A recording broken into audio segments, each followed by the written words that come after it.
ത്തിന്റെയും ദുരന്ത നിവാരണ സേന അംഗങ്ങൾ അപ്പോൾ തന്നെ അവിടെ എത്തിയിരുന്നു എന്ന് പറയുന്നുണ്ട്. അതോടൊപ്പം തന്നെ ഫയർഫോഴ്സ്, പോലീസ് സംവിധാനങ്ങൾ, ജില്ലാ ഭരണകൂടം ഉൾപ്പെടെ വളരെ കൃത്യമായി ഏകോപനം നടത്തിയുള്ള തെരച്ചിലാണ് നടത്തിയത് എന്നാണ് കർണാടകം പറയുന്നത്. എന്നാൽ ആ സമയത്തും ഇപ്പോൾ പ്രേക്ഷകർ കണ്ടതുപോലെ അതിശക്തമായ മഴ, റെഡ് അലർട്ടായിരുന്നു ഈ പറയുന്ന ഷിരൂർ എന്ന പ്രദേശത്തുണ്ടായിരുന്നത്. അങ്ങനെ അതിശക്തമായ മഴയാണ് തുടർച്ചയായി പെയ്തുകൊണ്ടിരുന്നത്. ഈ മണ്ണിടിച്ചിൽ ഉണ്ടായ 16-ാം തീയതി ഉൾപ്പെടെ. അപ്പോൾ വലിയ തോതിൽ മണ്ണ് ഇടിഞ്ഞു വീഴുന്നു, അതിന് മുകളിലേക്ക് വീണ്ടും മഴ അതിശക്തമായി പെയ്തിറങ്ങുന്നു. അങ്ങനെ ഒരു കാരണവശാലും എത്തിപ്പെടാൻ പറ്റാത്ത, അല്ലെങ്കിൽ വലിയ യന്ത്രഭാഗങ്ങൾ എത്തിക്കാൻ പറ്റാത്ത ഒരവസ്ഥയായിരുന്നു അവിടെ. ഇപ്പോൾ ഫുൾ സ്ക്രീനിൽ തന്നെ പ്രേക്ഷകർക്ക് കാണാൻ സാധിക്കും. ആ ബാരിക്കേഡുകൾ വെച്ചിട്ടുള്ള ഭാഗത്ത് അവിടെയായിരുന്നു മാധ്യമപ്രവർത്തകർ മൈക്കുകളടക്കം കേന്ദ്രീകരിച്ചുകൊണ്ട് ഒരുമിച്ച് മാധ്യമപ്രവർത്തകരെല്ലാവരും ഒരുമിച്ച് ഈ വാർത്താ സമ്മേളനം കവർ ചെയ്യുന്നതിന് വേണ്ടി ശ്രമിച്ചത്. അവിടെ മാധ്യമപ്രവർത്തകരെ കാണും ഈ രക്ഷാദൗത്യത്തിൻ്റെ പെട്ടവർ എന്നുള്ളതാണ് നേരത്തെ ലഭിച്ചിരുന്ന വിവരം. നമുക്കറിയാം, ഏതെങ്കിലും ഒരു സ്ഥലത്ത് അല്ലെങ്കിൽ മാധ്യമപ്രവർത്തകരും വലിയ വെല്ലുവിളികൾ ഒക്കെ നേരിട്ടുകൊണ്ട് തന്നെയാണ് അവിടെ നിന്ന് ഈ വാർത്തകൾ നിരന്തരം ഇടതടവില്ലാതെ പ്രേക്ഷകരിലേക്ക് എത്തിച്ചുകൊണ്ടിരിക്കുന്നത്. അവിടെ ഒന്ന് വിശ്രമിക്കാൻ പോലും പറ്റുന്ന സംവിധാനങ്ങൾ എവിടെയുമില്ല. അവിടെ ഉണ്ടായിരുന്ന ചായക്കടയും വീടുകളും ഒന്നും ഇല്ല.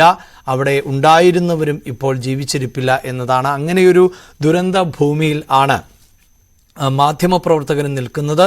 അതുപോലെ തന്നെയാണ് ഇതിന് നേതൃത്വം നൽകുന്ന, രക്ഷാദൗത്യത്തിന് നേതൃത്വം നൽകുന്ന സംഘവും എന്നത് എടുത്തു പറയേണ്ടതാണ്.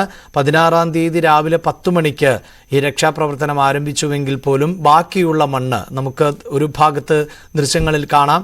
ഈ മണ്ണിടിഞ്ഞ ഭാഗത്ത് നിന്നുള്ള ദൃശ്യങ്ങൾ ഇപ്പോൾ വലതുവശത്ത് സ്ക്രീനിൽ കാണാൻ സാധിക്കുന്നുണ്ട്. ആ ചെങ്കല്ലുകൾ നിറഞ്ഞ മൺകൂന എന്നത് എത്രത്തോളം ഉയരത്തിലാണ് എന്നുള്ളതാണ്. ഈ ഷിരൂർ പ്രദേശത്തിൻ്റെ പ്രത്യേകത എന്നത് ഒരു ഭാഗത്ത് കൂറ്റൻ മലയിടുക്കുകൾ ആണ്, വലിയ ഉയരമുള്ള മലയിടുക്കുകൾ ആണ് എന്നതാണ്. ഏതാണ്ട് 300 മീറ്റർ വരെയൊക്കെ ഉയരത്തിൽ ഉള്ള കുന്നുകൾ, മല ഇടുക്കുകൾ ആണുള്ളത്. അതിൻ്റെ ഓരത്തുകൂടി ആണ് ഈ ദേശീയപാത 66 കടന്നു പോകുന്നത്. മറുഭാഗത്താകട്ടെ വലിയ വീതിയിൽ ഒഴുകുന്ന ഗംഗാവാലി പുഴയാണ്. അതിന് പലപ്പോഴും നേരത്തെ സജിത്ത് അത് സൂചിപ്പിച്ചിരുന്നു, അതായത് വർഷകാലങ്ങളിൽ വെള്ളം കൂടുതൽ ഉള്ള സമയത്ത് ഏതാണ്ട് 500 മീറ്റർ വരെയൊക്കെ, 500 മീറ്റർ എന്ന് പറഞ്ഞാൽ 1/2 കിലോമീറ്റർ ആണ്. അത് പ്രേക്ഷകർക്ക് ഇമാജിൻ ചെയ്യാവുന്നതേ ഉള്ളൂ. മറുകരയിൽ നിന്ന് നോക്കിയാൽ 1/2 കിലോമീറ്റർ അപ്പുറത്താണ് അടുത്ത കര കാണാൻ സാധിക്കുന്നത്. ഒരു കരയിൽ നിന്ന് നോക്കിയാൽ മറുകര കാണണമെങ്കിൽ 1/2 കിലോമീറ്റർ ദൂരമുണ്ടാകുന്നു. അങ്ങനെ 400-500 മീറ്ററിനിടയിൽ അത്രയും വീതിയിൽ ചില ഘട്ടങ്ങളിൽ ഒഴുകുന്ന, കൂടുതൽ കരപ്രദേശത്തേക്ക് വെള്ളം വ്യാപിച്ച് ഒഴുകുന്ന പുഴയാണ് ഈ ഗംഗാവാലി പുഴ. ഈ അപകടം നടക്കുമ്പോൾ നല്ല ജലത്തിൻ്റെ അളവ് വളരെ കൂടുതലായിരുന്നു. അങ്ങനെ ഒരു സമയത്ത് ആണ് ഈ മല ഇടിഞ്ഞ് പുഴയിലേക്ക് പതിച്ചത്. അപ്പോൾ പോലും ആ പുഴ നികന്ന് മൺതിട്ട മുകളിൽ രൂപപ്പെട്ട ഒരു സാഹചര്യം ആണ് ഉണ്ടായിരുന്നത്.